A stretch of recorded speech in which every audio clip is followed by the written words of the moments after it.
After Catherine Howard, we have the final queen of Henry VIII, and that is Katherine Parr. Katherine Parr was the daughter of Maud Green, and Thomas Parr. It is believed she was born in about 1512, and it's also thought that the reason why she's called Catherine is because she was named after Catherine of Aragon, because her mother was one of Catherine's ladies-in-waiting. Growing up, she was fluent in French and Italian, and she also studied Latin and Spanish. Katherine Parr ended up being a widow twice in her young years before she even became the Queen of Henry. Her first husband that she married was the Chamberlain of Queen Anne Boleyn, and his name was Sir Edward Borough, and she married him at the age of 16. Eventually, she ended up marrying John Neville, who is the 3rd Baron of York, and she married him in 1534.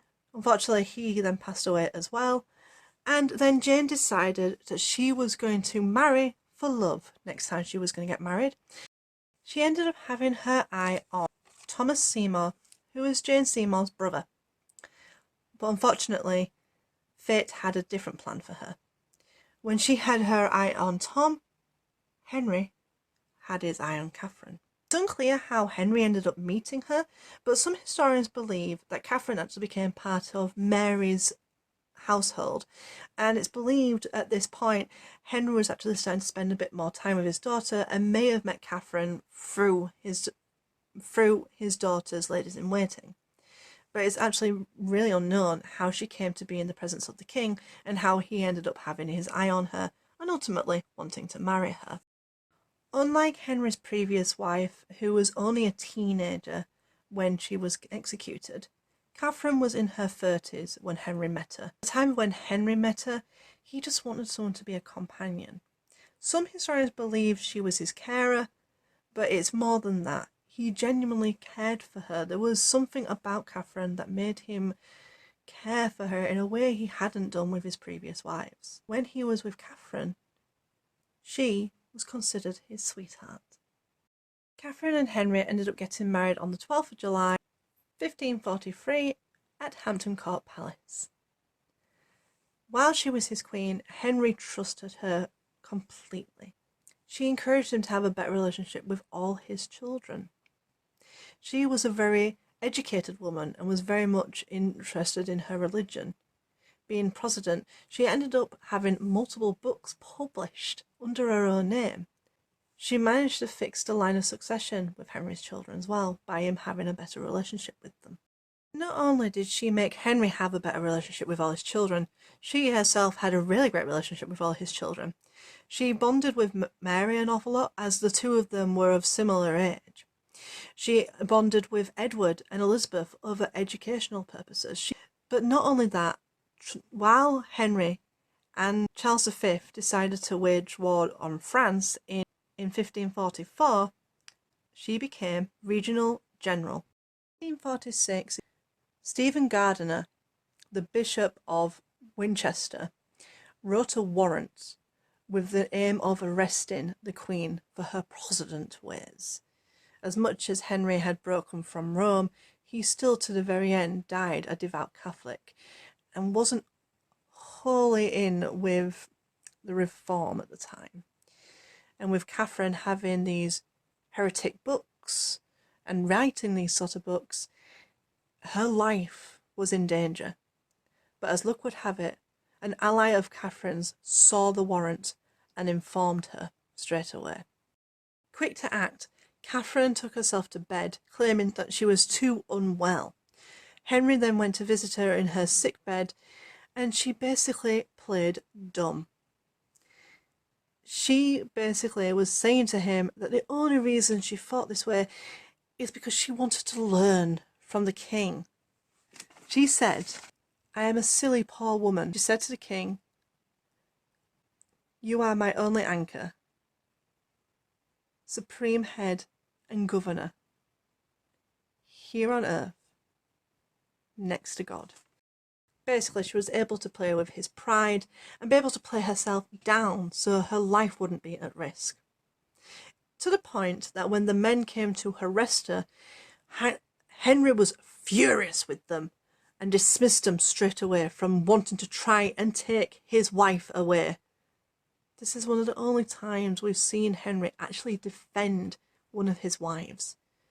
If this had been any of the previous ones, they would have been gone within an instant. But by this point, Henry was feeling old. He was tired. He was fed up with it all. And he actually really doted on Catherine.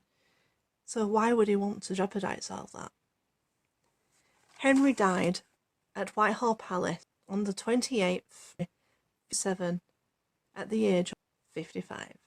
Now free to marry who she chose, in early 1547, Catherine rekindled a relationship with Thomas Seymour.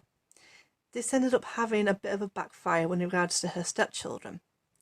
For her stepchildren thought it was shocking of how quickly she married Thomas Seymour straight after Henry had died.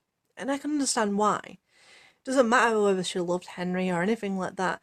The fact that she moved so quickly from the death of her previous husband into the next relationship does show a little bit of disrespect to the king and to her previous husband. So it's understandable that her stepchildren ended up not wanting to associate with her. Mary and Edward in particular were not impressed with her, but Elizabeth was still on good terms with Catherine. Her relationship with Elizabeth was so good that she actually encouraged Elizabeth to come and stay with her for a while. Unfortunately, Thomas Seymour saw this as an opportunity and started to float around the young Princess Elizabeth a lot. It was actually very inappropriate, the sort of things he would do. He would often be found going into Elizabeth's room in just his night clothes, and in one time he was also found embracing Elizabeth. This got so bad to the point that Catherine ended up dismissing Elizabeth, mostly to protect Elizabeth's reputation, but also to protect her relationship with her husband. By the sounds of it, Thomas Seymour didn't really care much for the ex-queen and instead had his sights higher by wanting to be interested in the young princess, maybe. In December 1547, Catherine fell pregnant and gave birth to a little girl in 30th of August 1548. Unfortunately, shortly after the baby was born, Catherine suffered with childbed fever and ended up dying. She died on the 5th of September 1548 at the age of 36, and she was then buried at Mary's Church, Dudley Castle. Katherine Parr was a very fascinating woman. She was educated, she was interested in medicine, she was a writer, had many books published under her own name, and she also managed to form fantastic relationships with the people surrounding Henry, mostly with the children themselves, helping them to have a line of succession again, which ultimately ends up being after Henry dies, Edward takes over, and then his sisters take over after him. This was Catherine's doing. She managed to secure those girls' rights to become queen. What happened in her life after she passed away, however, is her husband was then executed for treason, and her child at the age of 2 years old disappears from the record altogether. Whether she was killed, died, or was basically just sent to a house with a different name, we don't know. All these women were remarkable in their own ways. They all were set up to marry a king who was always meant to be a prince.